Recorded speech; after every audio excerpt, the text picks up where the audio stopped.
ำกะเมืองธรรมะยำเจ้าได้มา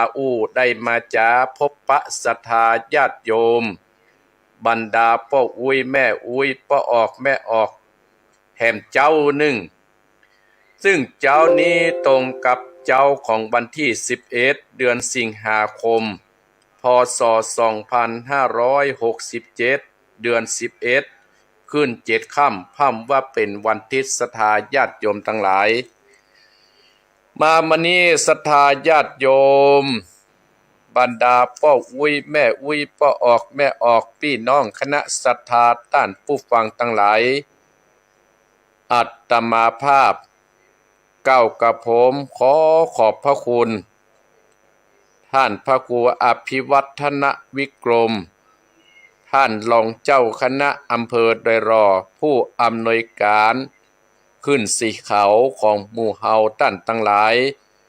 ขอขอบพระคุณอนุโมทนากับเจ้าของสถานีวิทยุกู้สถานีที่ได้เกาะเกี่ยวสัญญาณของวัดหนองเหียงได้ออกไปแพร่กระจายไปถึงหูถึงบ้านถึงจองของบรรดาศรัทธาท่านผู้ฟังบอกว่าอยู่ตั้งอำเภอเมืองฝางบอกว่าอยู่ตั้งอำเภอแม่อายอำเภอชัยปราการอำเภอแม่ดิมตัวอำเภอเมืองจังหวัดเชียงใหม่และอำเภอสะเมืองจังหวัดลำพูนเฮาก็ดีตลอดถึงอำเภอฮอดอำเภอจอมทองดอยหล่อแม่วางสันปะตองเนาะหางดงที่เคยอำเภอสระปีอำเภอดอยสะเก็ดเนาะปุ่นอำเภอสันกะแปงที่จังโทรมาหาอาตมาภาพหรือเมื่อมีงานนั้นได้มาช่วยเตือนแท่งอาตมาภาพพระครูวรธรรมนาถซึ่งจัดรายการตอนเจ้าของวันอาทิตย์ในวันนี้ศรัทธาญาติโยมมาแล้วศรัทธาญาติโยมวันนี้อาตมาภาพว่าจะเปิดเพลงแห่กับเปิดมาได้ศรัทธาญาติโยมมันห่างมันลือในการจัดรายการไปหลายอาทิตย์เนอะศรัทธาญาติโยมหลายอาทิตย์ตอนเจ้านี่ก็ภารกิจก็ยังมีอยู่แต่ก็จะอยู่กับศรัทธาญาติโยมเพื่อบ่ให้เสียเวลาศรัทธาญาติโยมอาตมาภาพก็เชิญชวนศรัทธาญาติโยมบรรดาพ่ออุ้ยแม่อุ้ยพ่อออกแม่ออกพี่น้องคณะศรัทธาญาติโยมทั้งหลาย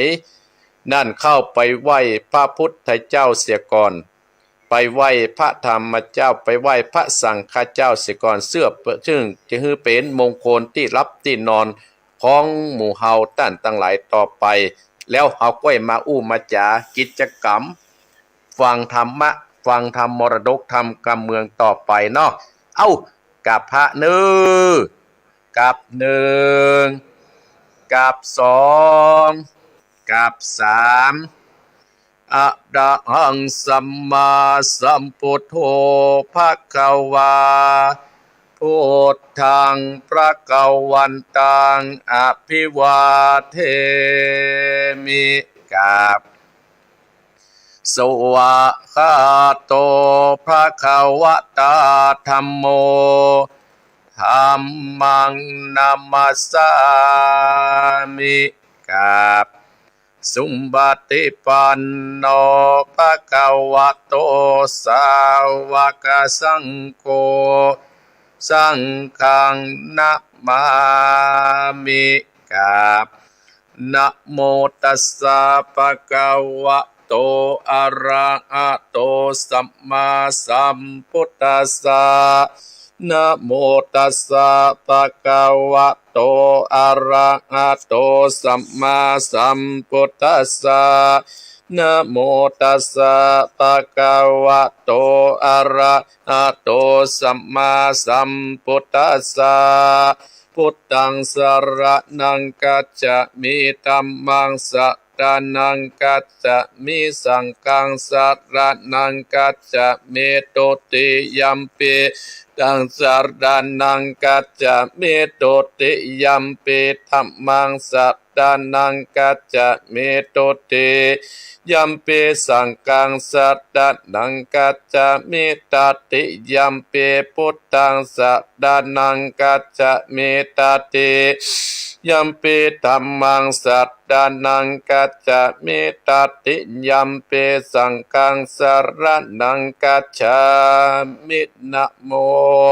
พุทธายะนะโมธัมมายะนะโมสังฆายะอัปปะมะโนพุทโธอัปปะมะโนธัมโมอัปปะมะโนสังโฆพุทโธเมตนาโตธัมโมเมตนาโตสังโฆเมตนาโตกัมมัตตาตังเมตนาตังกัมมัตตาตาตาจาติโยเมตนาโตอะอัมปันเตพุทธานุสติกัมมัตตานังยัจจามิพุทธานุสติกัมมัตตานังเตตาเมปันเตอะอัมปันเตพุทธานุสติกัมมัตตานังยัจจามิอาพุทธานุสติกัมมัตตานังเตตะเมปันเตอะหัมปันเตติอุปัจจตสะมาติงยัจจามิอิติปิโสภะคะวะอะระหังสัมมาสัมพุทโธวิชชาจารณะสัมปันโนสุขโตโลกวิทูอนุตตโตโพธิสัตตมัสสะตติสัตตเทวานุสันนังพุทโธภควติสวะคาโตภ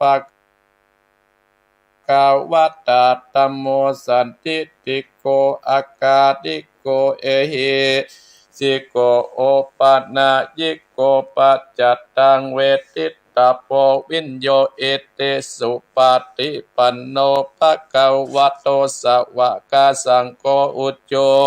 ติปันโนภควโตสวากาสังโฆจายาปฏิปันโนภควโตสวากาสังโฆสเมเจปฏิปันโนภควโตสวากาสังโฆยะติตังจัตตะเตโพเตสายุกันเนอัตตาโพเตสาปุกขะราเอสาปะคะวะโตสวากาสังโฆอะอุนนยโยหุนนยโยตักขินยโยอัญจเดกรานิโยอนุตตรังบุญญาเขตังโลกัสสติสาธุสาธุอะปัญญาปะดะมิสัมทิตัสสาธุพระปัญญาปะดะมิวัดแวดล้อมบิดิยาปะดะมิอ้อมน้อมระวังดีศีลปะดะมิบังออกดาบแม่ตาปะดะมิปัปเปตังปืนตานาปะดะมิเป็นปืนตั้งต่ออุเบกขาปะดะมิก็เป็นเวียงสัจจะปะดะมิเวทละวังดีเป็นไม้เตาคันติปัตตะมีกายเป็นหอกดาบบังนาไม้และปืนไฟอาทิตตานาปัตตะมีปับปับปับไปจุแองแข่งแข่งแรงแรงปับหมู่มานผีสังไพเพศทุกตาเดเดนางตอตะนีอัศจรรย์เสือเหมือนปันอยู่กวางน้ำนาตีกวางตอกกวางแตกติฟองนาดนองนานอเป็นเขาตอกดอกไม้มาปูจาพระเกณฑ์ไตสัตตันพระพุทธัง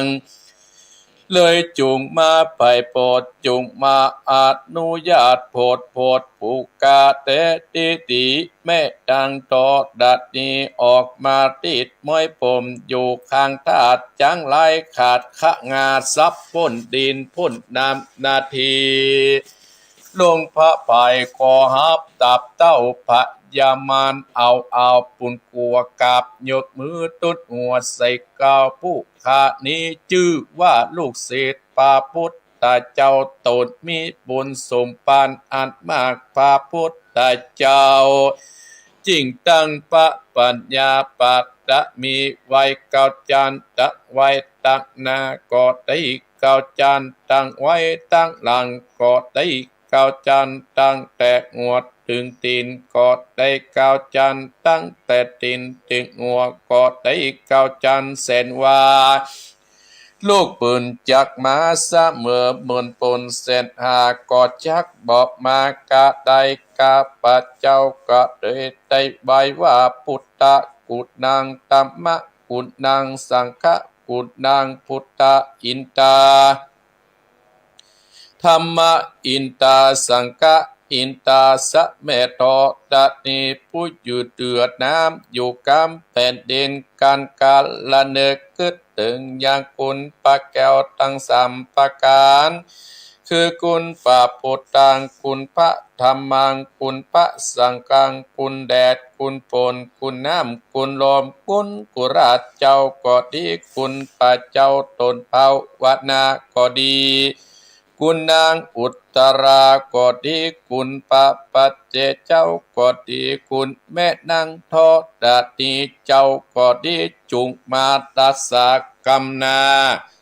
และกำลังยังตนตัวเองข้าพเจ้าและ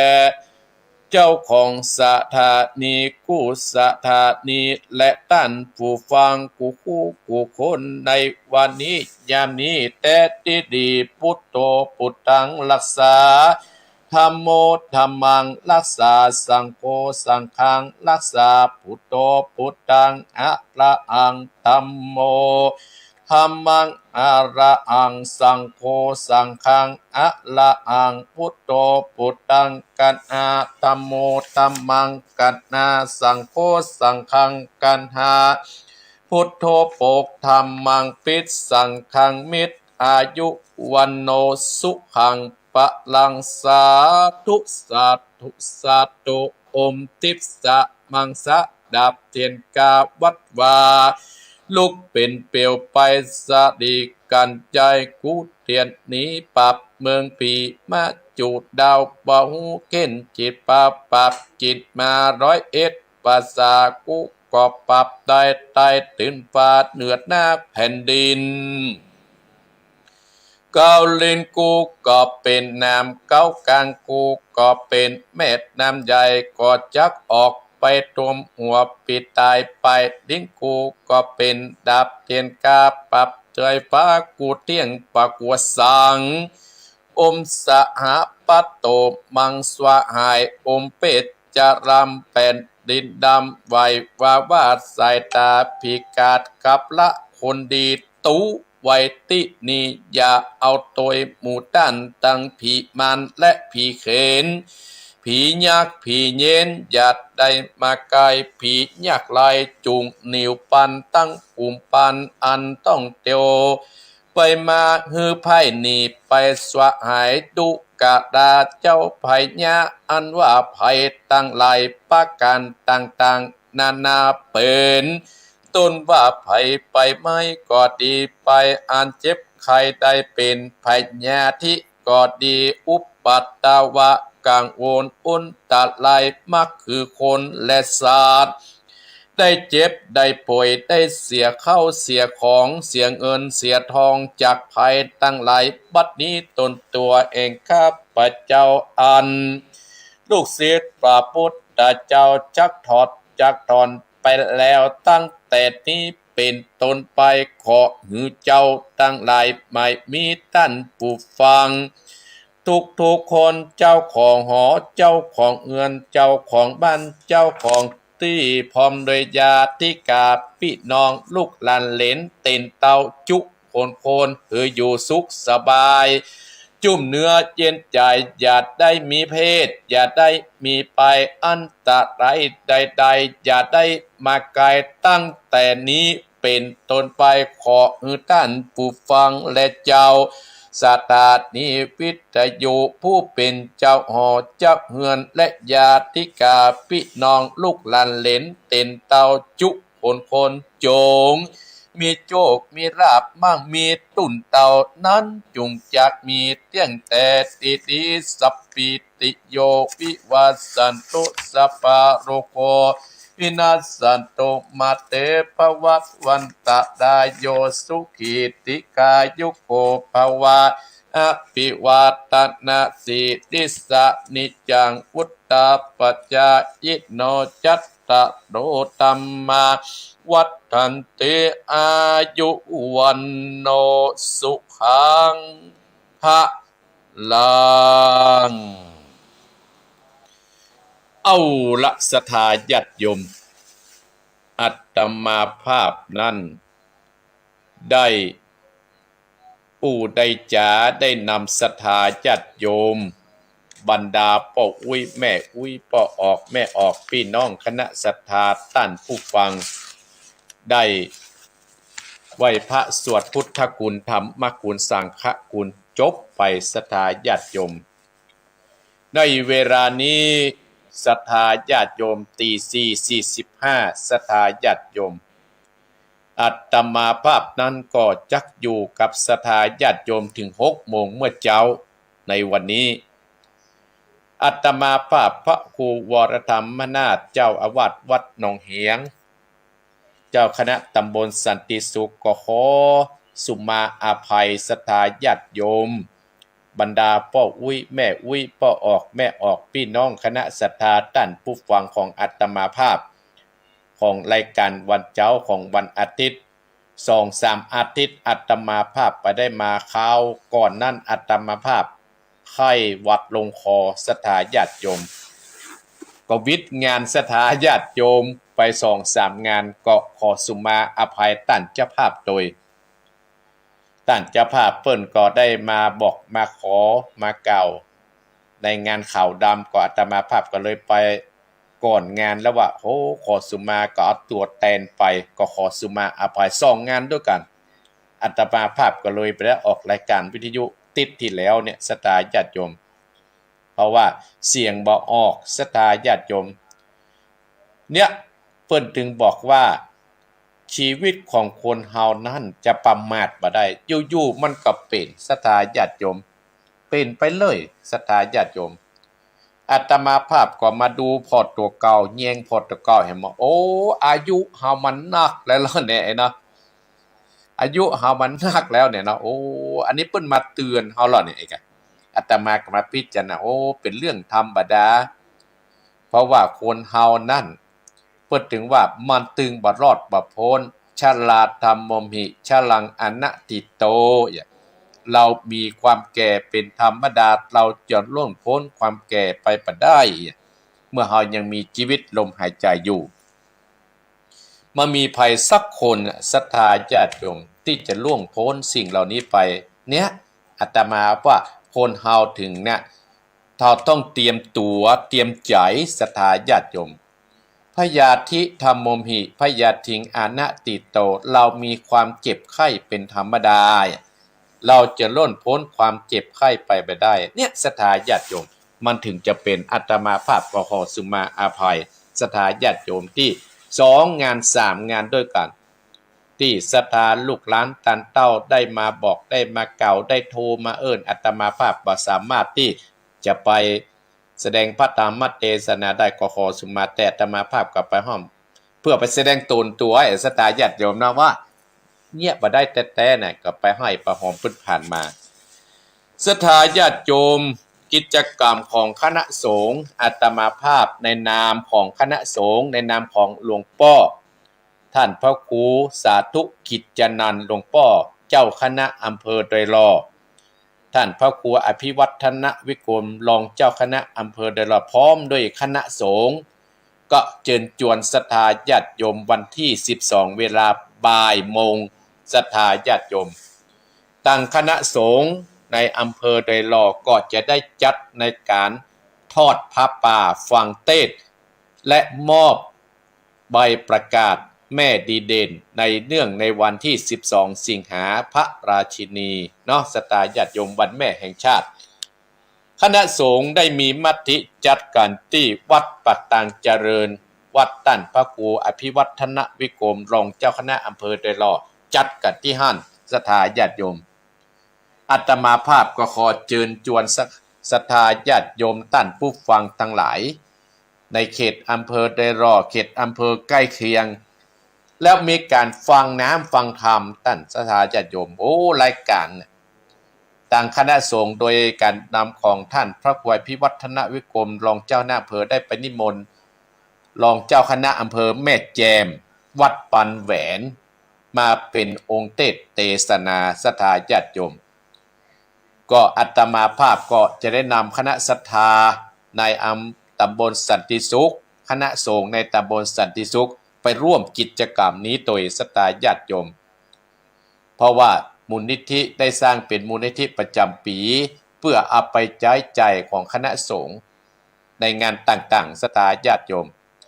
อาตมาภาพก็ในนามของคณะสงฆ์ก็เชิญชวนบรรดาอีพ่ออีแม่ท่านผู้ฟังที่อยู่ต่างบ้านต่างจองที่ฟังอยากตามวัดตามบ้านตามจองในวันนี้นะในวันนี้ว่ะในวันที่12วันมะฮือลีนี้เนาะศรัทธาญาติโยมก็วันพุธแล้วก็ศรัทธาญาติโยมว่าแก่เท่านะจะความจำมันอย่างนี้ศรัทธาวันนี้วันที่11แล้วเหรอเพราะฉะนั้นก็เชิญชวนศรัทธาญาติโยมและสิ่งที่ลืมบ่ได้นั้นอาตมาภาพก็เชิญชวนคณะศรัทธาญาติโยมท่านผู้ฟังทั้งหลายในตำบลตุ้งปีคณะสงฆ์ตำบลตุ้งปีจะได้จัดธรรมสัญจรที่วัดแสนคำตำบลตุ้งปีศรัทธาญาติโยมวันที่25เดือนสิงหาคมอาตมาภาพก็จะได้ไปพบปะศรัทธาคณะศรัทธาญาติโยมท่านผู้ฟังที่งานธรรมสัญจรศรัทธาญาติโยมที่ใกล้จะถึงวันที่25สิงหาคมนะเวลาบ่ายโมงฮับปะกันวันที่27ศรัทธาญาติโยมวันที่27สิงหาคมวันที่27สิงหาคมที่วัดแสงคำศรัทธาญาติโยมในการธรรมสัญจรประสาทสัมพันธ์ของคณะสงฆ์ตำบลตุ้งปีศรัทธาญาติโยมอันนี้ก็เป็นรายการที่อาตมาภาพจะไปพบปะศรัทธาญาติโยมท่านผู้ฟังของอาตมาภาพปัจจัยท่านผู้ฟังกับปอยศรัทธาญาติโยมเอาไปร่วมกิจกรรมของคณะสงฆ์ร่วมกิจกรรมของผู้บริหารปต.ตำบลตุ้งปีศรัทธาญาติโยมมีแห่งงานหนึ่งอยู่ที่อาตมาภาพจะได้ไปพบปะ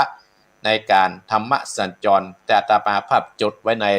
กระเป๋าเสื้ออาตมาภาพตะวากระเป๋าผ้าลังสะตะวาอาตมาภาพก็ไปวัดกุ่มแม่นเพื่อศรัทธาญาติโยมไปไปพบปะเพราะว่าเปิ้นได้เชิญมาอาตมาภาพก็ไปศรัทธาญาติโยมวัดกุ่มม่านปุ้นเป็นวัดเนนเพิ่นมี80ตูนก็ศรัทธาญาติโยมตุ๊เจ้าสาวศรัทธาเป็น100อาตมาภาพก็ได้ไปมันเขาได้ไปหูไปหันการบริหารงานอาตมาภาพมีแค่5ตนเนน4ตนเป็น9ตนคนเขารอดผู้คนไปซิมปอเหนื่อยศรัทธาอันนี้เปิ้นมีเป็น100ศรัทธาญาติโยมนะครับไปพอผู้บริหารเปิ้นทำการทำงานศรัทธาญาติโยมอาตมาภาพสอบไปหรอเปิ้นจวนมาอาตมาภาพก็ไปแต่วันนี้ไปแห่งตี1วันนี้ก็ว่าจะไปแห่งตี1อยู่ศรัทธาตรงกับวันอาทิตย์ตอนบ่ายตอนเช้านี่ก็จะไปงานส่วนตัวแห่งงาน1เพราะอาตมาภาพก็จะได้เรื่องพระเจ้าเพิ่นจะได้พระเจ้ามาถวายที่วัดนี้ศรัทธาญาติโยมเนาะอาตมาภาพก็ขอขอบพระคุณศรัทธาญาติโยมท่านผู้ฟังต่างๆที่เฮาจะไปพบปะกันวันพุธนี้เอิ้นแห่งกรรมทุกหมู่บ้านในอำเภอโดยรอบศรัทธาญาติโยมตั้งต้นไปคนต้นไปบริจาคที่วัดไผ่วัดมาศรัทธาญาติโยมอย่างบ้านสันติสุขหนองเหียงนี่ก็บริจาคที่อาตมาภาพตั้งต้นไปแห่งต้นป้นหลวงหมู่บ้านทุกหมู่บ้านเพิ่นก็จะไปรวมกันตรวจที่หั่นอาตมาภาพก็วันนี้ก็จะได้ได้จานำหลักธรรมะคำสั่งสอนขององค์สมเด็จพระสัมมาสัมพุทธเจ้าวันนี้เอาธรรมที่ว่าธรรมกรรมศรัทธาญาติโยม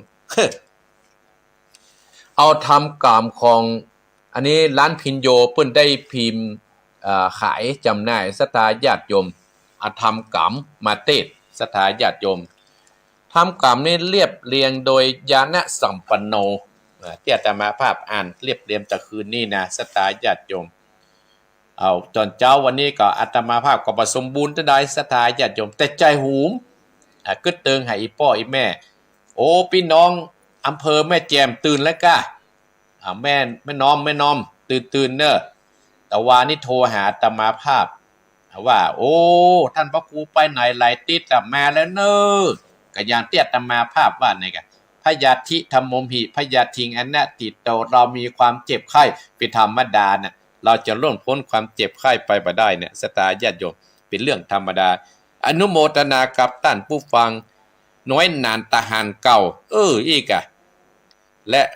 ภัยวันกันทตาบุญเรืองขันเงินที่กำลังฟังอยู่ในตัวเมืองเชียงใหม่กันหลายเนอะสตาญาติโยมหลายคนอยู่หลายเนอะก็หลายทองคำที่วงคำแมงปอปีกบางฟังปทุมธานีวะแมงปอนี่เปิ้นฟังอาตมาติดตามอาตมาภาพโดยตลอดนี่ฟังชัดเจนนี่อันนี้สตาญาติโยมทำหน้าที่ให้ดีที่สุดอำเภอแม่แจ่มมาแล้วคนแม่แจ่มมาแล้วปัดตีนเซนเปงก็มาแล้วนี่กลางเวียงเชียงใหม่สตาญาติโยมกลางเวียงเชียงใหม่อ่านเป็นภาษาอังกฤษไว้กลางเวียงเชียงใหม่ก็ฟังอยู่เนอะเตี้ยแต่มาว่าไปกี่ท่านอาจารย์ตะวันวัดชิมพีวันไซโพนจันกูนะก็มาแล้วสตาไอโอก็มาแล้วมานักสตาญาติโยมพี่น้องลำปางก็มาแล้วหันบ้านอันนี้ปุ่นเนี่ยบ้านปูนไก่ขนาดเนื้อสถาญาติโยมอันนี้เคยมาช่วยกันช่วยงานอนุโมทนานิยมเนอะช่วงนี้ก็บ่ได้ติดต่อกันเนาะเพราะว่าอาตมาภาพก็การนักสถาญาติโยมการตัวเก้าบ่พอการคณะสงฆ์เห็นนะสถาญาติโยมการวัดพวก3งานน่ะคนเดียวสถาญาติโยมเนาะการนักแต่เนอะงานนี้นักสถาญาติโยมมาแล้วเพื่อให้เสียเวลาไปนอกแทคติกหั่นสถาญาติโยมคนเฮาเนี่ยจะอยู่ด้วยกันเนี่ยสถาญาติโยมก็ต้องหวังบุญหวังกุศลเอาไว้กินในวัยภายภาคหน้าอีพ่ออีแม่พี่น้องคณะสถาญาติโยมของหมู่เฮาตั้นตั้งหลายก็ตามคนเฮาเนี่ยเฮาอยู่ในเมืองโคนเฮามีชีวิตเฮามีกินเฮามีได้กินข้าวได้พบปะญาติพี่น้องอายุแก่เข้าก็สร้างภูมิคุ้มกันของเฮานั่นก็คือเรื่องการทานศรัทธาญาติโยมวันนี้อาตมาภาพก็จะเอาเรื่องการทานศรัทธาญาติโยมบ่พูดกับเฮาก็อยากทานกันพระป่าเนี่ยก็เอาการทานนำมาให้ศรัทธาญาติโยมการทานน่ะ1ทานเพื่อเสวยไวยภัยภาคหน้าทานเพื่อท่าเอากุศลทานเพื่อหวังผลประโยชน์ทานเพื่อปลดผิดตายทานเพื่อสหายทานเพื่อแก่สหายพี่น้องทานด้วยจิตเจตนาศรัทธา6ประการเนี่ยศรัทธาญาติโยมมามาจาให้อีพ่ออีแม่ท่านผู้ฟังของอาตมาภาพละอ่อนบันทึกฟังอาตมาภาพเพราะอาตมาภาพเนี่ยเป็นคนใจของสาวเหลือน้อยบ่าวเหลือน้อยก็คืออีพ่ออีแม่ของอาตมาภาพนี่แหละที่ฟังกันนะที่ฟังกันต่างวัดต่างว่าอย่างวันนี้เป็นต้นเนี่ยศรัทธาญาติโยมคนสู้ชีวิตแม่เพนขาวเตี้ยก็เป็นเจ้าภาพทำกรรมเนี่ยตานไปฮื้อกับพ่อตันไปฮื้อกับแม่ของเปิ้นที่ป่นน้อยเอาป่นน้อยปันแม่เงินเขาที่เสี่ยงชีวิตไปเดี๋ยวเพื่อจะตานให้คนเหล่านี้ศรัทธาญาติโยมลูกหลานเพื่อไก่ตานเพื่อให้พ่อสอนชัยพ่อสอนชัยที่เสี่ยงชีวิตไปศรัทธาญาติโยมเนาะเห็นกำกอดกล้วยฟางเนอะแล้วก็เกียมน้ำหยัดไว้คนชู้ชีวิตไอ้กี้ก็โหฮ้องอาตมาภาพอาตมาภาพกำลังซ้อหามันไม่ได้เข้ารายการมือเนี่ยศรัทธาญาติโยมอันนั้นหักไปเครื่องตั้งที่อาตมาภาพจังถ่ายทอดนั่นน่ะ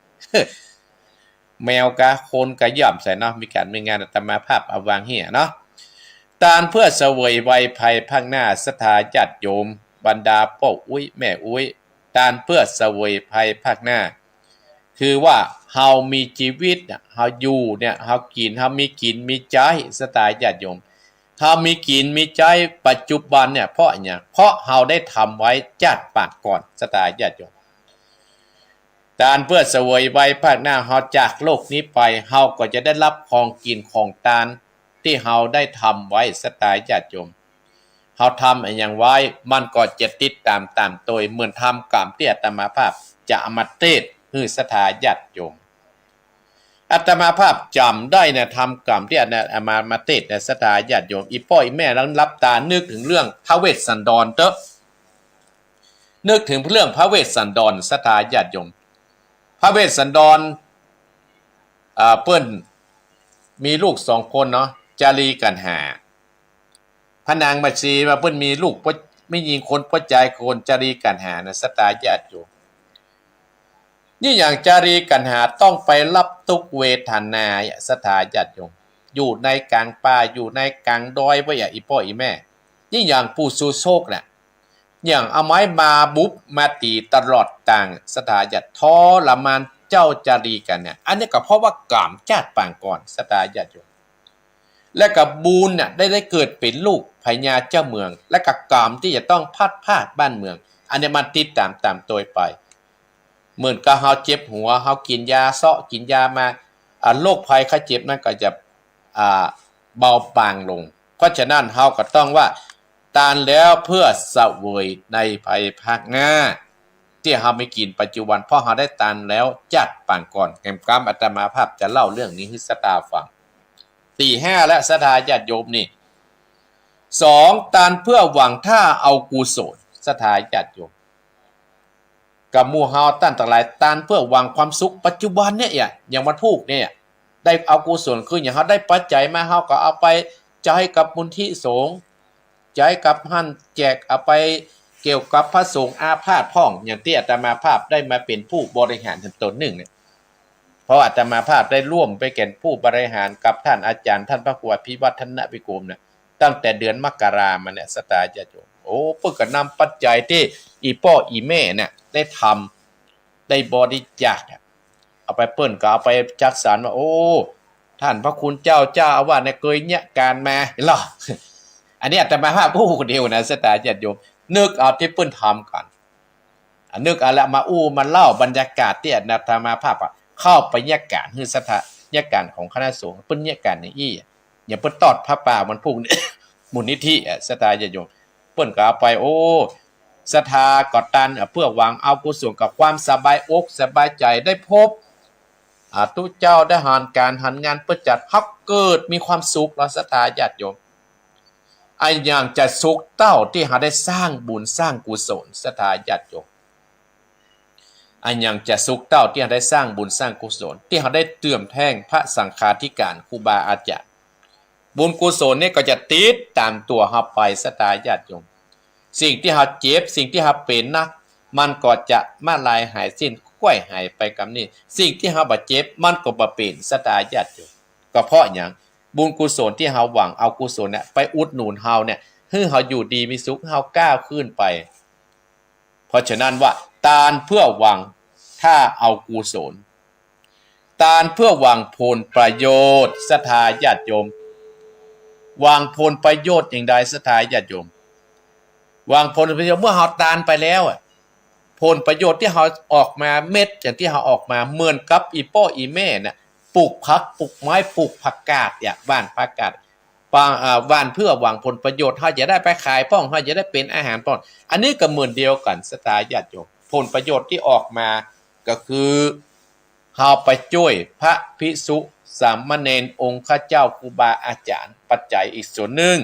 และอีกส่วนหนึ่งก็จะเอาไปในการศึกษาการห้ำการเฮียนของพระน้อยไขโยมอีกส่วนหนึ่งก็เอาไปใช้กิจกรรมของคณะสงฆ์โอ้นักศรัทธาญาติโยมโอ้นักมากนักขนาดศรัทธาญาติโยมถ้าไผ่บ่ไปอยู่ไผ่บ่ไปแยะตึมหูผลประโยชน์ออกมามันก็เป็นรูปธรรม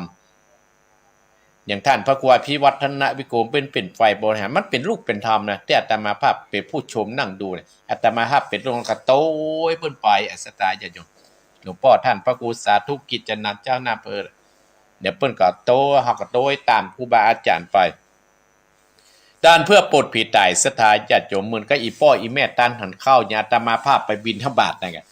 ตานเพื่อปลดผีไปเนี่ยทำอะไรโพดนะเนาะศรัทธาญาติโยมทำอะไรโพดพัด เทพปามารายน่ะได้ไปโปรดพวดผุยปีศาจตั้งหลายที่ตายไปสตาญาติโยมแต่ภัยก็บ่ฮู้สตาตามธรรมเพิ่นว่าเนาะพระเทพปามารายเนี่ยก็ไปโปรดพวกผีตายก็บอกว่าโอ้ท่านมาก็ดีละเนาะเนี่ยขอฝากลูกฝากหลานที่อยู่ในเมืองโคนกำเมื่อเฮาเป็นคนเนี่ยเฮาได้มีที่ได้มีนาได้มีให้ได้มีสวนลมยายได้มีเงินได้แบ่งปันเขามาฆ่าตายไปเนี่ยมันมีแผ่นตาที่ค่าแสดงข้ามารับทุกเวทนาอยู่ที่เนี่ยขอให้ลูกให้หลาน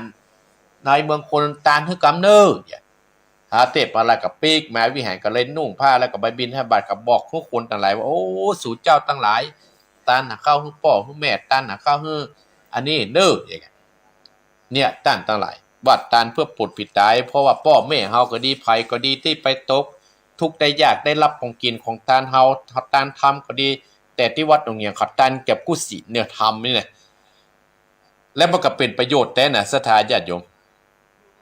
เป็นประโยชน์กับผู้อยู่และผู้ไปเป็นประโยชน์กับผู้อยู่นั่นคืออย่างก็ได้ใจไปปัจจัยที่อีพ่ออีแม่น่ะเป็นการเทศซื้ออาหารการกินเลี้ยงพระน้อยไข่ยมเป็นประโยชน์กับผู้ที่ตายไปก็จะได้รับผลบุญกุศลและเป็นประโยชน์กับคนที่อยู่ในเมืองคนเนี่ยก็เกิดความสบายอกสบายใจว่าที่ได้ทำแล้วเนี่ยศรัทธาญาติโยมการแก่สหายพี่น้องเฮาพ่อเฮามีสหายพี่น้องเฮามีพี่เฮามีน้องพี่น้องเฮาทุกข์ทุกข์ได้ยากเฮาก็ไปช่วยเติมช่วยแทงไปช่วยเติมช่วยแทงโอ้บางคนนี่นะเขาว่าบางคนนะศรัทธาญาติโยมบ่ใจผู้ฟังอาตมาภาพเนอะ บางคนนะบ่ใช่คนทั่วไปบางคนนะโอ้ดึงมาเอาแก่สหายดึงมาเอาญาติพี่น้องได้ดิบได้ดีเมินเสียเถิดบิดหลังตับอันนี้นะศรัทธาญาติโยมบ่ดีเนอะเฮาต้องช่วยเติมช่วยแท่งแก่สหายพี่น้องคนใกล้เคียงให้ฮักกันเหมือนพี่ดีกันเหมือนน้องบ้านเมืองเฮาถึงจะร่มเย็นเป็นสุขฮือฮู้จักแม่ตาธรรมค้ำจุนโลกเนี่ยศรัทธาญาติโยมบ้านเมืองวัดวาอารามถึงจุ่มถึงเย็นนะศรัทธาญาติโยมความเมตตาเนี่ยศรัทธาญาติโยมเกิดขึ้นกับบุคคลใดเนี่ยบุคคลนั้นเนี่ยจุ่มมันเย็นนะศรัทธาญาติโยมอาตมาภาพเลยนึกถึงว่าโอ้ที่ไปตะวันเนี่ยวัดที่เพิ่นมีหลวงพ่อเพิ่นเมตตาแต่ร้อยเด่นถึงหลายแตะหลายว่าโอ้อาลูกเปิ้นมาเนี่ยนะสถานญาติปัจจัยย่อยๆนะปัจเจ้ากระทานผ่านพระกวยพิวัตรท่านได้วิโก10ป่ายบัลิกปิกปอกสถานญาติโยมดีได้ป้อนข้าวให้หมู่เนาะลูกเอาลูกเปิ้นมาเมื่อยเฮาก็ต้องดูแลสะปะสะปันไปโรงเรียนเฮาก็ต้องดูแลเหลือลูกก่อนสถานญาติโยมอันนี้เพราะว่ามันมีลูกก็ต้องทำตัวเป็นลูกทำตัวเป็นพ่อเป็นแม่สถานญาติโยมเราต้องดูแลเขาอย่ากินก็ดีโอ้สะปะสะปานสถานญาติโยมลองมาอยู่เถอะเขาว่าบวชเป็นตู้เจ้าสบายนะ ลองมาอยู่เนอะยายเพนไข้หัวหั่นและก็ตานเพื่อตานด้วยจิตเจตนาเฮาก็ตามเจตนาเฮาบ่ต้องไปแข่งคนนั้นคนนี้เนี่ยอันเนี้ยอาตมาภาพ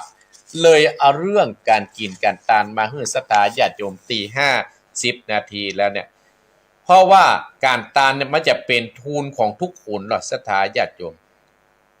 การตานเนี่ยจะเป็นทุนของทุกคนที่เอาไปเตวไปตั้งแน่เนี่ยศรัทธาญาติโยมเพิ่นถึงบอกว่าการตานเฮาเนี่ยเฮาเป็นทุนเอาเป็นเสบียงเหมือนก็เฮาจะไปเชียงใหม่เฮาก็ต้องมีสตางค์เนี่ยเฮาก็ต้องมีสตางค์ขึ้นรถศรัทธาญาติโยมผลแห่งการทำบุญตานเนี่ยส่งผลให้ผู้ที่ทำเนี่ยผลแห่งการทำบุญน่ะตานเนี่ยส่งผลให้กับผู้ที่ทำมีทรัพย์สมบัติเพิ่มขึ้นศรัทธาญาติโยมมันส่งผลเนี่ยให้เรามีทรัพย์สมบัติเพิ่มขึ้นเราอาจจะมีทรัพย์สมบัติอย่างอื่นก็ได้บ่ใช่เงินทองเพิ่มขึ้นก็จะเพิ่มญาติพี่น้องอีกก็ได้เหรอศีลส่งผลที่เรารักษาให้รูปร่างหน้าตาดีมีสุขภาพดีภาวนาเนี่ยส่งผลเราเนี่ยปฏิบัติเรามีปัญญาเสรียวสลัดจนสามารถหลุดพ้นจากการควบงำของกิเลสและตัณหาได้ทั้งปวงผลตานและศีลภาวนาเนี่ยจะทำเราทำไปพร้อมๆกันเนี่ย เพราะสิ่งเหล่านี้จะส่งเสริมเพื่อเกื้อกูลกันนูนกันไปทุกภพทุกชาติตั้นทั้งหลายจนกว่าเฮาจะหลุดพ้นจากการควบงำของกิเลสต่างๆนานาเนี่ยศรัทธาญาติโยมเฮาเดินทางไปไหนเฮาก็มันทำประเตอะศรัทธาญาติโยมหากไว้สะสมกรรมตามน้อยครั้งละ25-50เนี่ยเฮาบริจาคกรรม1 บาท1 บาทปีหนึ่งมันก็เป็นเงินก้อนขึ้นมาเนาะศรัทธาญาติโยมเนาะอย่างคณะสงฆ์ในการบริหารงานของท่านหลวงพ่อท่านพระครูสาธุกิจจนันท์เนี่ยท่านพระครูอภิวัฒนวิโกมเนี่ยรองเจ้าคณะอำเภอเพิ่นบริหารมันก็เป็นเงินก้อนขึ้นมาแล้วก็เอาไปใช้ผลนำผลประโยชน์ไปให้กับลูกศิษย์ลูกหาให้กับพระตู้เจ้าในอำเภอเฮาต่อไปอาตมาภาพก็เชิญชวนศรัทธาญาติโยมเนอะวันพุธเวลาบ่ายโมงเป็นต้นไปนะเฮาไป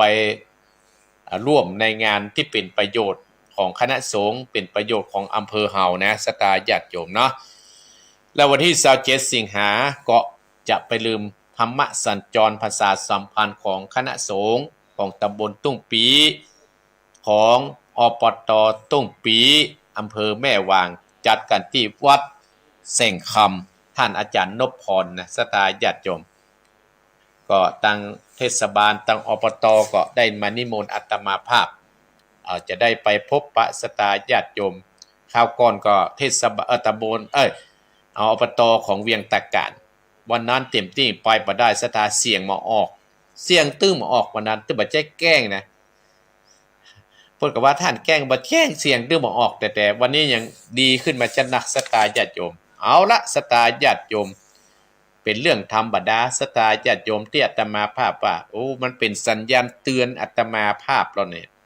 62 ปีศรัทธาอายุอาตมาภาพอีพ่ออีแม่เนาะเอาละศรัทธาญาติโยมเนาะเพื่อบ่ให้เสียเวลาอาตมาภาพก็จะได้เทศน้ำเทศธรรมก่อนเน้อศรัทธาญาติโยมเนาะ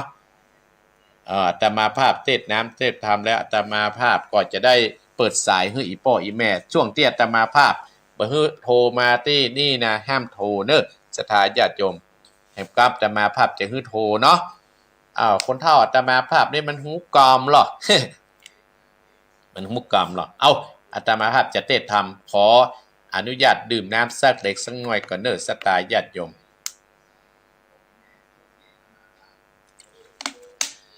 เอาละศรัทธาญาติโยมดื่มน้ำแล้วก็ชื่นอกชื่นใจโอ้วันพุธวันที่12วันพุธก็ไปพบปะศรัทธานี่เห็นที่หั่นลืมไปบ่ลืมเด้อน่ะศรัทธากี้ขันส่งความลืมแล้วก็บ่ลืมบ่ได้อู้บ่ได้เนาะเอาตั้งอกตั้งใจฟังน้ำฟังธรรมกับเน้อแม่เพนตานคือพ่อคือแม่เนาะไอ้ตานคือพ่อสอนชัยชัยกวินโดยตั้งอกตั้งใจฟังน้ำฟังธรรมณบัดนี้เน้อนะโมตัสสะภะคะวะโตอะระหะโตสัมมาสัมพุทธัสสะ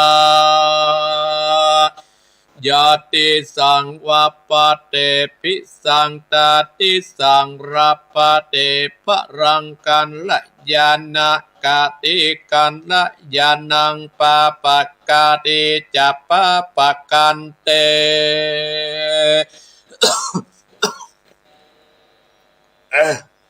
มาเนื้อท่านฟังสัตตวตุดาสะโพธิสัตว์ตั้งหลายตั้งยิ่งใจบวนโมป๊อบนาอยู่ฟังตามจุงจำดาจำจื้อไว้เอาเป็นไม่ตายสอนใจลำดับไปนาบัดนี้แต่เตกิดาได้อุปนิปังเมื่อปาโปตตาเจ้าจิตนามานสำล้านยังโยดในแก้วกูเจตวันนะ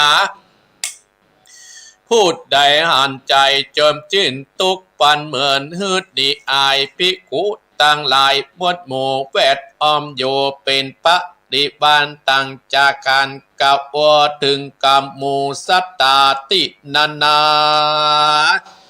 พุทธเจ้าโตนะปินติลาโลสัพปัญโยกะอันเอตจิงกวนเตเตสัตนาสอนสัตตามวลมากฮือพ้นจากทุกขีอันเกิดมีในโลกพระจินนามานตนนาองค์อาจก่อโอกาสเตสัตนาว่าภิกขเวดุลาภิกขุตั้งหลายกรรมนันนาเก่าแก่การแก่การกัดตามพูดใดสร้างสังกาหยาบย่อมเป็นปาปกาดีเป็นตังบอดีโดยใจการสร้างกรรมดีไว้กับตนเป็นมงคลประเสริฐป่าเกิดสวดสดีกรรมดันมีหลายประเภทจากชีเจติสัตนาไข่กรรมยังกุศลกรรมเป็นเก่าอากุศลกรรมเล่าเป็นไปตั้นต่างหลายมวดหมู่จุงพับหูยาวไปแดดเตอ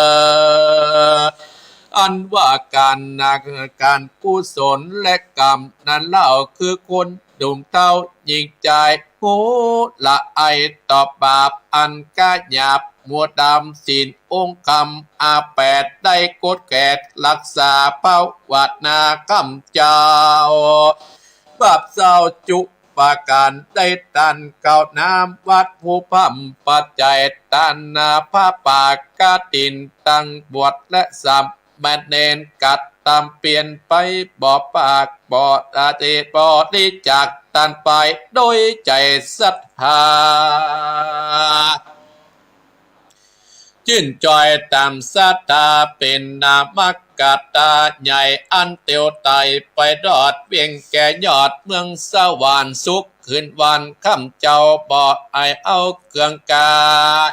นักปราชญาเก่าเป็นแกนว่ากองนี้แม่นกุศลกรรมและนากรรมเป็นประการชื่อว่าอกุศลกรรมเป็นตังดำไม่อาจคือคนหนุ่มเต้ายิงใจบอดละอาย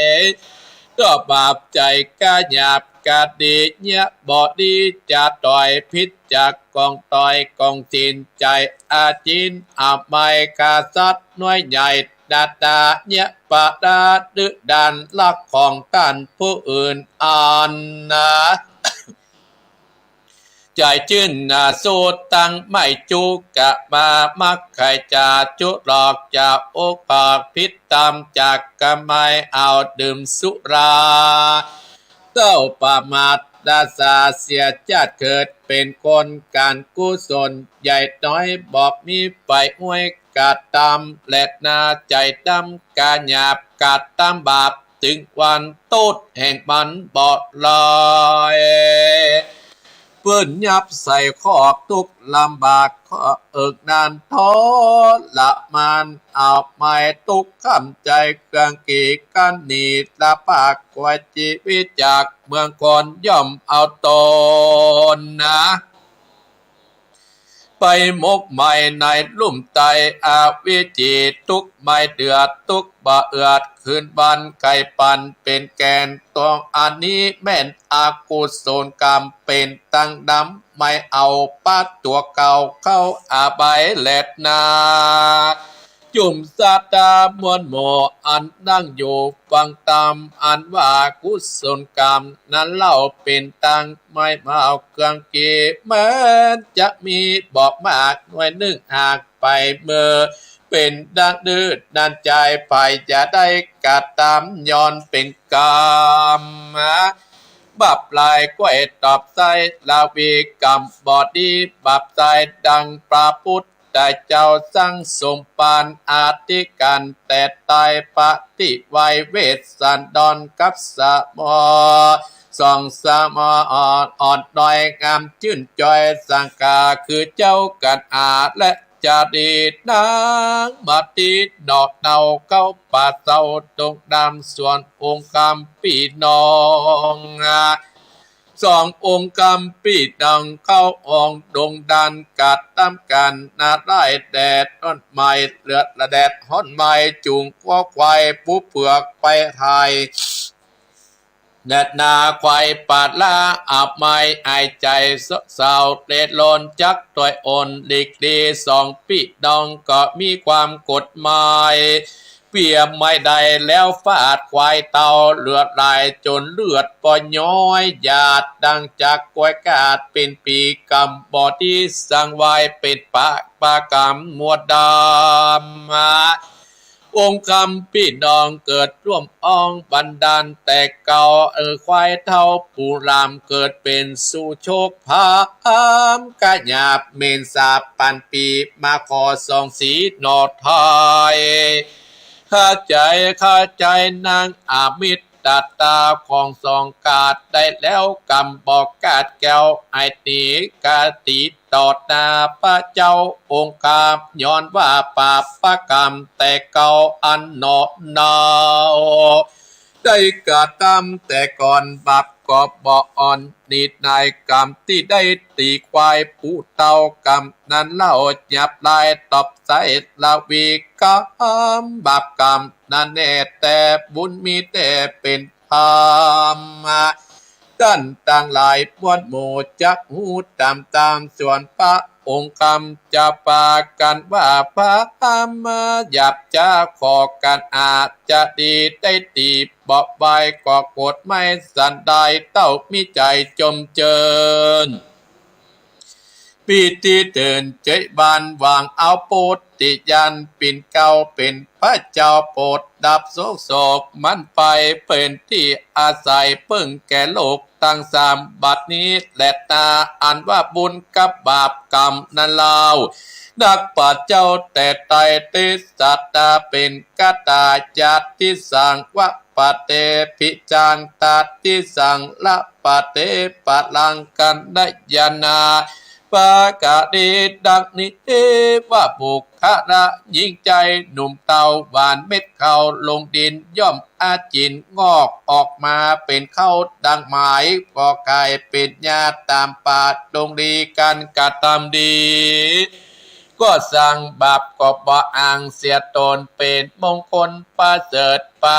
เกิดเจ็บบานสร้างบาปอ่านปรับนำจากไล่ละเวทได้ทุกกี่ไม่บาดแต่จัดปัจจุบันอ่านจัดนี้กันว่าตายนี่จากเมืองคนย่อมเอาตนไปเกิดในนรกเดือดอาบายตะโวยทุกไหลไม่เอาทุกคำเจ้าเกิงกี่จักสวดสติจินจอยตุกจองห้อยเป็นพักคำเกิดจากกรรมแต่ตายสร้างไว้ไปมันจากกรรมตอบใจได้หลายและดียามบุญมีมาค่อยจักได้เกิดเจ็บบานยามบาปอ่านมารอดย่อมจะอาจตัดจัดจ้อยบอกมีไปจักอาจตัดขาดจากเวรกรรมดังพระองค์กรรมกล่าวจี้เป็นดังนี้เป็นหมายตั้นตั้งหลายมวลหมู่อันนั่งอยู่ฟังธรรมจูงจำจื้อไว้เอาเป็นไม่ไต้สอนใจหลีกหนีไปบาปกาเอาตน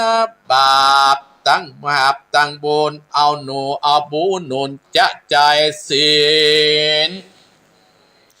เท่าใดแต่เด้อสัตตาตั้นตั้งหลายมวลหมู่ที่ฟังธรรมตั้งสาตาทีวิทยุยังมีกรรมแต่งปาเทหนึ่งเมื่อคนเอาหนุ่มเท่ายิงใจว่าบำไว้ความนาได้จากเมืองกลละขาบตนไปจุดโลกยิงใจเรียกว่าตายว่าบอดลัดนกรรมเป็นกรรมแต่ตายสืบกันนานามนุษย์ว่าคนหนุ่มเท่ายิงใจย่อมมีเกิดแก่เจ็บตายปักคำบอกเว้นจากคนใดพ่องกอดตายตั้งแต่น้อยตัวเพราะเป็นละอ่อนพ่องตายเพื่อยามหนุ่มสีดนาจุ่มมีใบพ่องมอดลัดนา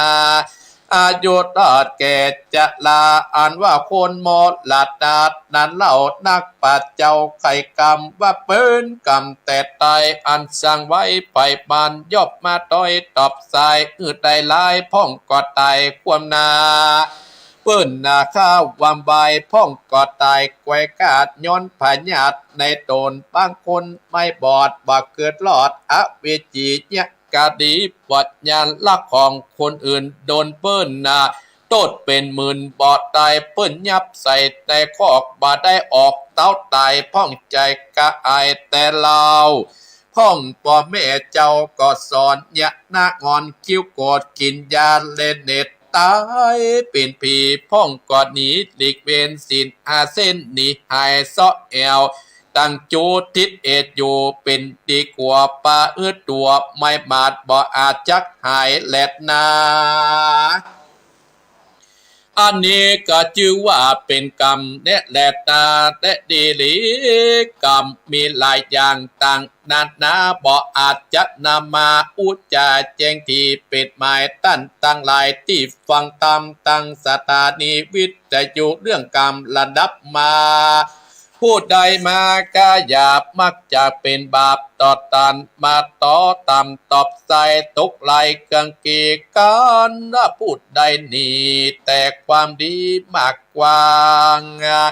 กันผู้ใดมีแต่ตามดีมากกว่างบ่ห่างสินตามใส่จำใจจำจะใจปรับเจยบานสุขสามรานจื่นจอย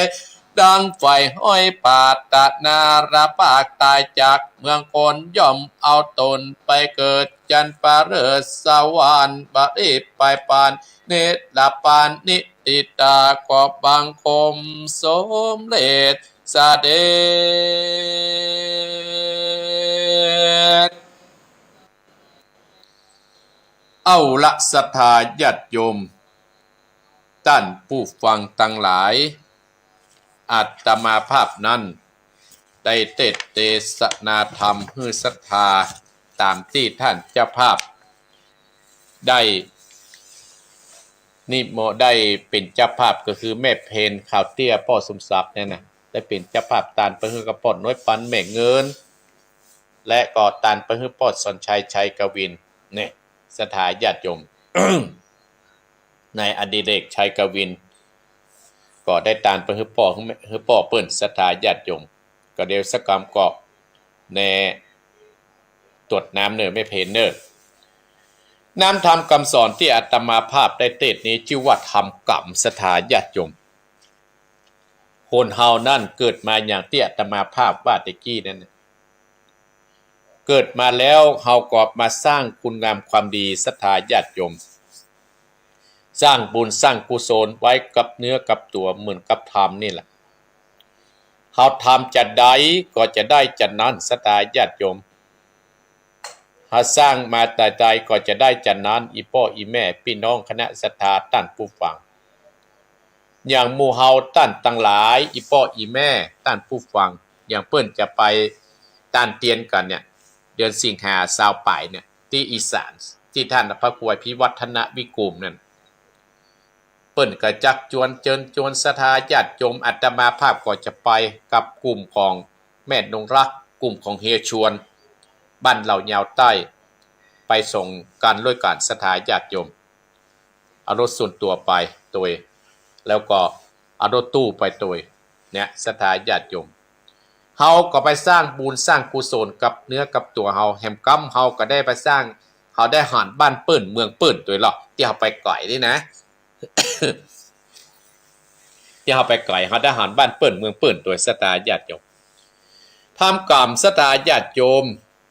ในน้ำในธรรมเปิ้นก็พุทธเจ้าเฮาก็ได้ตัดเทศนาอ้างอิงเอามาฮื้อศรัทธาญาติโยมกรรมนั่นก็คืออกุศลกรรมที่คือเฮาได้ทำเป็นเฮาทำกุศลและทำกรรมตัวศรัทธาญาติโยมและก็เป็นบาปตัวเฮาไปตัวอีพ่ออีแม่จ้างได้ยินกรรมนี้ยังกัมมังกะดิสามิกันละยนังวาปาปักกังวายตัสสะทายโทภวิสามิ เราทำกรรมใดไว้จะเป็นบุญหรือว่าจะเป็นบาปเราจะเป็นทายาทคือจะต้องรับผลของกรรมนั้นไปเนี่ยเราจะทำกรรมดีก็ตามจะทำกรรมบดีก็ตามเราก็จะต้องได้รับผลของกรรมนั้นไปศรัทธาญาติโยมบัจจากเวยศรัทธาญาติโยมโดยเฉพาะตนตัวอาตมาภาพเนี่ยเชื่อเรื่องธรรมเนี่ยเชื่อเรื่องการทำนี่นะศรัทธาญาติโยมเชื่อเรื่องกรรมที่เราทำไปเพราะอาตมาภาพบวชมาตั้งแต่น้อยอาตมาภาพผ่านหมู่นั้นมาหมดศรัทธาญาติโยมโอ้ศรัทธาญาติโยมอาตมาภาพผ่านเหล่านั้นมาหมดโอ้กรรมมันมีแต่มันโตยตันแต่นะศรัทธาญาติโยมอาตมาภาพเลยเชื่อเลยถึงบวชถึงปัจจุบันเนี่ย บวชตั้งแต่อายุ14ปี15ปีออกโรงเรียนมากับบวชเป็นเน้นกับบวชเป็นตู้เจ้าแล้วก็มาเป็นเจ้าวัดและเป็นเจ้าคณะตำบลปัจจุบันเนี่ยศรัทธาญาติโยมเขาก็บ่นึกว่าเขาจะได้เป็นถึงขนาดนี้โอ้เขาเรียกว่าคงจะเป็นผลของความดีที่เขาทำไว้ในปัจจุบันและในอดีตที่ผ่านมาแต่เพื่อมันจะงอกมันจะเงยขึ้นมามันก็นักแกเนอะศรัทธาญาติโยมฮ้อนๆหนาวๆเหมือนกันศรัทธาญาติโยมแต่มันก็ผ่านมาได้บ่ได้ก็เป็นผลิตภัณฑ์ผลิตผลที่เขาทำไว้อาตมาภาพก็มาได้ผู้ฟังเนี่ยอันนี้เป็นว่าเป็นผลิตผลที่อาตมาภาพทำได้มีงานอีป้ออีแม่นะติดตามตัวอาตมาภาพมาวิทยุก็โทรหา ตั้งแต่ว่ากระโทเนี่ยศรัทธาญาติโยมทำกรรมองค์สมเด็จพระสัมมาสัมพุทธเจ้าเขาก็ได้อ้างเรื่องพระเวสสันดรให้ศรัทธาญาติโยมเป็นคติสอนใจพระเวสสันดรซึ่งเป็นลูกพญาเจ้าเมืองก็ได้โดนไล่ออกจากบ้านจากเมืองเนาะศรัทธาญาติโยมไล่ออกจากบ้านจากเมืองโดยพ่อของเปิ้นแม่ของเปิ้นน่ะไล่ออกจากบ้านจากเมืองเวสสันดรก็เลยปามาเฮสีเปิ้นเปิดเฮสีเปิ้นกับลูกเต้าเปิ้นตึกจารีกันหาแม่นางมัททีกับปากันไปแพะไปป่าอยู่ในแพะในป่าอันนี้ก็กรรมจัดก่อนศรัทธาญาติโยมนี่อย่างนางอามิตตานี่อย่างได้ปู่พามเท่าผัวเท่ามาเป็นอีกอันนี้ก็เป็นกรรมจัดก่อนแล้วก็มาเสวยโดยศรัทธาญาติโยมนี่อย่างเจ้าจารีกันหาถึงโดนปู่พามเอาไม้บุบเอาไม้ตีบุบต่อหน้าป้อบุบต่อหน้าพญาเจ้าเมืองเวสสันดรศรัทธาญาติโยมอันนี้ก็เป็นกรรมที่เขาได้ทำไว้ที่อาตมาภาพว่ายังกรรมังการิสามิกันระยะนังวาปาปะกังวัตตสัทธายโดภวิสามิเนี่ยเราทำกรรมใดไว้จะเป็นบุญหรือว่าเป็นบาปเราจะเป็นทายาทคือจะต้องรับผลของกรรมนั้นไปเนี่ยศรัทธาญาติโยมเจ้าจารีเจ้ากันหาซึ่งเป็นลูกพระเวสสันดรเนี่ยปู่สุโชคเนี่ยไปขอเอามาเป็นคนใจของนางอมิตตาเนี่ยเจ้าฟังกันศรัทธาญาติโยมว่าจะอาตมาภาพแต่งละครให้ศรัทธาฟังเอาได้ทำมันเล่าให้ศรัทธานะปู่สุโชคเนี่ยญาติปางก่อนเนี่ยศรัทธาญาติโยมเจ้าจารีกันหาเนี่ยเป็นละอ่อนนำควายเท่าเนี่ยไปถ่ายนะเนี่ยควายเท่าศรัทธาญาติโยมควายเท่าคือควายเท่ามันเท่านำควายเท่าเนี่ยไปถ่ายนาเจ้าจารีกันหานะควายเท่าเนี่ยมันหิวก็เคยยุดกินหญ้ากะเจ้าจารีกันหาเปียไม้มาศรัทธาบุ๊บตีควายเนี่ยควายเท่าเนี่ยเลือดปออาบปอย้อยศรัทธาญาติโยมโอ้ควายเท่าเนี่ยก็ได้ผูกเวรผูกกรรมไปโอ้ขอเขาได้เกิดมาแห่งกรรมเต้อขอเกิดเป็นโคนเนี่ยไง ถ้าเกิดเป็นโคนเต้ออาจจะบุ๊บละอ่อนสองคนเนี่ยแค่กึดศรัทธาญาติโยมควายเท่าเนี่ยชิ้นจะตายคาดจะตายไปศรัทธาญาติโยมตายแล้วมันปุ่มตายอ่องไปเลยตายไปเลยตายไปแล้วควายเท่านะกัดเกิดมาแห่งชาติหนึ่งศรัทธาญาติโยมมาเกิดมาเป็นปู่สุโชคเนี่ยเกิดมาเป็นปู่สุโชคเนี่ยและนาอมิตตาเนาะศรัทธาญาติโยมนี่อย่างได้ปู่สุโชคเป็น ได้ผัวเป็นคนเฒ่าอาตมาภาพไปอ่านธรรมภูหนึ่งแปลว่านางอมิตตาเนี่ยครั้งหนึ่งเนี่ยได้นำดอกไม้แห้งเนี่ยไปถวายพระสงฆ์ เนี่ยระวังเด้อพี่หญิงไม่อุ้ยคอยตานดอกไม้แห้งนะไม้เหี่ยวนะได้ผัวคนเฒ่าเลยอูเล่นแต่สตาร์จะผมไม่เพลนไข้หัวฮะ ได้เกิดมาจ้านได้เป็นสาวงามสถาญาติโยมป่อของเนี่ยกับเป็นนี่ก็เลยได้อนางมิตรนานะมาเฮือกับปู่สุโชคนะมาใจนี่ปู่นางมิตรตาก็ได้ผัวคนเฒ่านางมิตรตาอยู่นะมีความสุขเหรอเจ้าหมู่เจ้าจุมอีจาคอยนวลสุดท้ายปู่สุโชคก็ไปเสาะขอลูกของพระเวสสันดรเนี่ยก็คือได้เจ้าจารีกันหาเนี่ยจะได้บกองได้เปิ้นอาฮือแล้วตั้นตั้งหลายก็เอาม้อยเนี่ยกะบุ๊บเคี้ยนเตียลากมาเจือกอย่างงูอย่างไฟเคี้ยนเตียอีโป้ยแม่หันแบบภาพแต่ข้างเนี่ยเนี่ยกรรมที่เขาได้ทำไว้จัดปังก่อนกรรมที่ทำไว้จัดปังก่อนปู่สุโชคกับบุ๊บไอ้สองคนละอ่อนสองคนเนี่ยเหมือนกับเจ้าจารีมาเกิดเข็มชาติหนึ่งบุ๊บควายเท่าเนี่ยสไตล์เลือดเปาะอาบปอนย้อยเนี่ยสไตล์หยาดโยมอันเนี้ยมันว่าเป็นกรรมที่เขาทำไว้มันก็เลยติดตามตัวไปกรรมของคนเฮานี่มันต่างกันไปนะศรัทธาญาติโยมบางคนก็ตายตั้งแต่น้อยเหรอบางคนก็ตายอายุ10 ปลาย20 ปลายเนาะบางคนขี้มิงขี้โกรธเนาะพ่อแม่สั่งสอนน่ะศรัทธาญาติโยมแต่หมู่ขึ้นวิทยุนี่มีแต่คนที่บ่ได้ฟังอาตมาภาพพุ่นพ่อแม่สั่งสอนศรัทธาญาติโคตรคือพ่อคือแม่เหรอไปจดเล่นเน็ตเห็นเนาะกำลังเจริญอยู่ตายอ้องไปศรัทธาญาติโยมเป็นตุกป่อเป็นตุกแม่ให้หาศรัทธาญาติโยมเนี้ยอีป่ออีแม่ตั้นผู้ฟังต่างหลายโพสต์ไปถึงธรรมที่อาตมาภาพเคยถามศรัทธาญาติโยมปู่พามนั้นเปิ้นมีลูกพ่อใจคนหนึ่งศรัทธาญาติโยมสุดท้ายนั้นมันก็กรรมนั่นก็มาถึงศรัทธาญาติโยมพญาติก็เอาไปยาที่ไหนก็หายสุดท้ายลูกปู่พามก็ตายไปปุ๊บก็เปิ้นเอากลับไปเผาที่ปัจจาก็ปู่พามเปิ้นก็ได้ใจคนใจเนี่ยไปสร้างตูบไว้ศรัทธาญาติโยมไปส่งข้าวให้ลูกกูเน้อถึงวันพ่อกูฮักลูกของกูปู่พามเป็นจิตใจปักฮักลูกเปิ้นตลอดเพราะว่าเมื่อเปิ้นอยู่ในเมืองคนน่ะมีกินมีใจกลัวลูกเปิ้นตายกลัวบ่ได้มีกินกระจายคนใจปานศรัทธาญาติโยมเพราะอีหยัง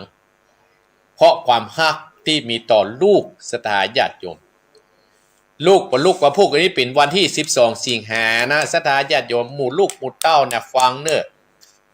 เนี่ยฟังเน้อแล้วเพิ่นนึงมีถึงแม่ดีเด่นวันพุกนี้แม่ดีเด่นของอำเภอแต่ละหมู่บ้านเพิ่นก็จะประทับที่วัดป่าตังเจริญเนี่ยเป็นการที่เฮาละฮือลูกหลานเลยนึกว่าโอ้พ่อแม่มีพระคุณอย่างอี้เลยลูกหลานก็ต้องอ่านต้องฟังบ่ใช่พอตั้งเฟซตั้งไลน์บัดใดนะศรัทธาญาติโยมท้ายที่สุดก็วันนั้นนะฝนก็ตกน้ำมากับนองคนจ้อยบ่สามารถที่จะเอาเข้าเอาปลาอาหารไปส่งผู้ลูกคนผู้เศรษฐีที่ตายไปตุเจ้าได้นี้แล้วก็ปั่นปอนเฮ้อไปนำเอาลูกเศรษฐีนะไปพุทธไปเกิดศรัทธาญาติโยมแต่ก่อนนี่บ่ได้กินอย่างกับอะไรไปเข้ากำฝัน ป้อเพิ่นอีป้อนี่อีแม่เห็นล่ะมันนี่ห้องคนเมืองศรัทธาญาติโยมถ้าเป็นคนไทยคุณพ่อคุณแม่ไอ้กะอีพ่ออีแม่ตั้งผมตายเพราะอีพ่อเอาแม่เอาเข้าให้ผมกินแต่ว่าเนี่ยปู่สิทธิโตรู้จักกับไปถามห้องใจคนใจมาเจ้าคุณเจ้าก็บอกไปส่งกูวันนะมีแต่วาอันนะที่บ่ได้ไปเอาเข้าใส่บาตรไปเนี่ยก็เลยไปถามผู้เจ้าก็เป็นพูดเก่งแล้วศรัทธาญาติโยมเลือกตัดเรื่องกรรมเรื่องฮื้อเนี่ยฮื้อกับปู่สิทธิฟังศรัทธาญาติโยมท้ายเพิ่นก็ได้ทำบุญสุนทานไปเนี่ยที่อาตมาภาพถึงว่าเฮาเนี่ยปากันทำบุญสุนทานเพื่อท่าทานเพื่อเสวยภัยพนาศทานเพื่อท่าเอากุศลคือตัวเฮาคือคนอื่นคือลูกคือหลานเนี่ยทานเพื่อหวังผลประโยชน์ทานเพื่อปลดผีตายที่อาตมาภาพอู้ตะกี้ทานเพื่อแก่สหายพี่น้องทานเพื่อด้วยจิตเจตนาของเฮาที่เฮามีวักมาหาได้บ่ต้องไปแข่งเพิ่นก็ได้ศรัทธาญาติโยมแม่เพนเนอร์อาตมาภาพเต้นให้แล้วนะเต้นให้แล้วเอาใส่กันเทศเลยนะไม่เห็นเนอร์ผมไม่เพนกันยิ้มมาเอาตี5:40 นาทีละศรัทธาญาติโยม 5:40แล้วเนอะแต่อาตมาภาพก่อนจะได้ไปบิณฑบาตเพราะว่ากลางภาษาอาตมาภาพไปบิณฑบาตเอ้าใครจะโทรก็โทร0828857225ฟังอยู่ที่ไหนปากกามีฟังอยู่ที่ไหนก็โทรมาเนอะถ้ามันมีก็จะลาละก่อนพรุ่งนี้ก็จะไปลืมเนอะเอา0828857225เงียบปิ้งสถาญาติโยมพ่อซับบดีก้าเนี่ย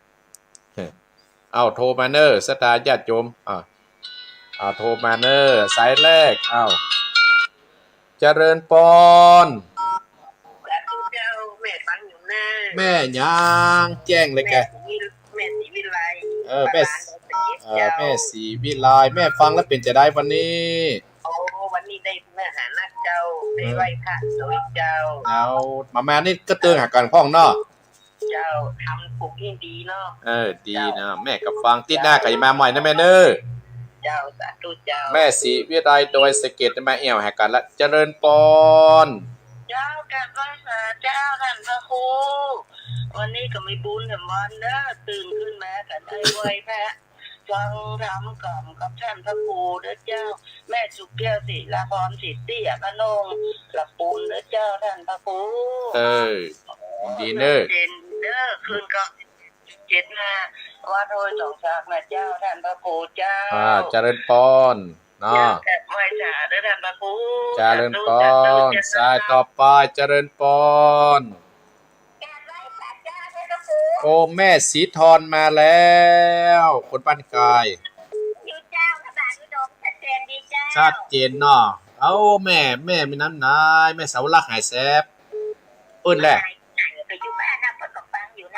ฟังนะแบบมาลุกเด้อลุกได้แล้วสายต่อไปเนอจะเจริญปอนเข้ามาติดเจริญปอนแม่ยังโอ้แม่จันหายไปเมินแล้วไหนแม่จันได้โทรมาได้ฟังฟังเนาะฟังทางเฟซเจ้าฟังทางเฟซเนาะดีนะแม่เนอคุณรักษาฟังต่อไปเจริญปอนสายต่อไปแม่เพนคนชู้ชีวิตแม่เพนคนสู้ชีวิตแน่กล่อมมาติดจับเลยเนาะยินดีเนอะเจริญปอนสายต่อไปพายอุปสมบทพายนั่นไม่ก่อนเนี่ยป่อบุญธรรมใจกาโอ้อีป่อบุญธรรมหายไปไหนเมื่อไหร่ป้อบุญธรรมเห็นแล้วโอ้ยินดีภาพป้อบุญธรรมมาชมเนี่ยโอ้มากินข้าวพระเจ้าอะไรเนอะหายกันเป็นเหมือนนักแกเนาะยินดีเนี่ยป่อเนอะยินดีขอบคุณเนอป้อบุญธรรมเนอไปกาป้อไปกอยินดีปะกันเนอมาหนึ่งสายป้อบุญธรรมสายต่อไปป้อบุญธรรมสายกัดมาแล้วเจริญปอนแม่บัวพัดว่าจะได้วันนี้กันวันพวกเจ้าก็มีงานวัดหมู่บ้านนะมาสัญจรเนาะยินดีนะเนอะถ้ามันมีงานตอนนี้จะไปเอียพอเนี่ยตอนนี้มันมีงานแบบไรยินดีนะแม่เนอะแม่กับไปกะเจอกันเนอะแม่เนอะเจริญพรห่านคนที่จะรู้จักไปด้วยกันเจริญพรอันนี้กับป้อบุญธรรมมาอีกแล้วบุญธรรมตัวธรรมยินดีเนอะครับยินดีเนอะปอเนอร์วันนั้นวันที่บนฮือไปก็ซาป่าเนี่ยไปไหนครับไปอีสานน่ะไปครับปะขัดป้อนนอบุญรักษาปอเนอร์เจริญปอนสายต่อไปเจริญปอน แม่ยัง อันนี้แม่อำพันธ์จากเมืองฝางนะเจ้า โอ้แม่อำพรจากเมืองฝางอีกแม่เคยโทรมาหลายเตือกะอำพรเคยโทรหาแต่แม่มาห้องก่อนอำพร โอ้หลายรอบแล้วเจ้า อ๋อบ้านอย่างแม่ บ้านไม่มาขี้เหล็กกับเจ้า โอ้ไม่เมาขึ้นได้ละไม่เมาบุญรักษาแม่เน้อ เจ้า บุญรักษาพี่น้องพี่น้องฝั่งเจริญปอน คนน้อย เจ้าทานตะโกนนะคะเลิศยักษ์น้ำตาลแม่น้อยกันเลยนะน้อยเจ้า แม่น้อยนาน้อย เจ้าพังเจ้าเจ้า ยินดี เจนดี ยินดีแม่เน้อเอาคนน้อยเจริญปอนเนี่ยแนะนำตัวอยู่ที่ไหนเจริญปอน เอาโอนสาเจ้าค่ะพระครู แม่อยู่ไหน แม่อยู่มานังแรงห้างจัดลำปางเจ้า โอ้นางแหล่โอ้นางแหล่ห้างสัตว์ลำปางเนาะ เจ้า โอ้แม่ฟังตลอดกัน ฟังตลอดนะเจ้าแต่อาจารย์พระครูเวลาน้อยเดียวเนาะ เวลาน้อยเดียวว่ะถ้าจะได้แม่มันม่วนดีกะม่วนใจ หมดกันนาเข้าใจถ้าจะอาจารย์พระครูกลับมาเปิดกล้องเนาะ แบบเปิดกล้องมันเข้าอ่ะแม่ คนเข้า เจ้ามาเจ้าค่ะพระครูแม่ฟังเร็วเข้าใจดีเจ้า ถ้าแต่แม่มาสักทีก็เหงาไปเมินเหมือนกันเนาะง่อมเนาะแม่เนาะเป็น เจ้า ติด นี่ ได้ ฟังบุญยวัตรฟังหน่อยเจ้า แม่ชื่ออีกก็บ้านนางแลเนี่ย แม่ที่สมัยเจ้า โอ้แม่พิสมัยเอาละแม่พิสมัยโอเคจะเริญปอนสายต่อสายต่อไปแม่พิสมัยเจริญปอน ไม่ขาดเจ้าแล้วพระครูเจ้า อันนี้แม่ยัง มังมีเจ้า แม่นิดแม่นิดถ่ายดีได้ยัง มันนั่นเป็นเรื่องเจ้า เป็นยังเฮาส่งกำลังใจให้แม่นิดเนอะเปี้ยงหายวันหายคืนเนอะแม่เนอะขอบุญที่แม่นิดได้ทำการหายพญาติพยามเนอะยินดีนะแม่เนอะบุญรักษาจะคอแหมสามสายเนอะจะเวลาจะหมดเจริญปอน เจ้า แม่ยังเจ้าท่านพระครู แม่ยัง ไม่ดูดีมันน่าจะจับ แม่ดวงดีว่าจะได้จอมตอง เต้จะม้วนนั่นเรื่องเก่านี่นั่นเตี้ยแต่น่ะแต่ เจียแต่เนาะ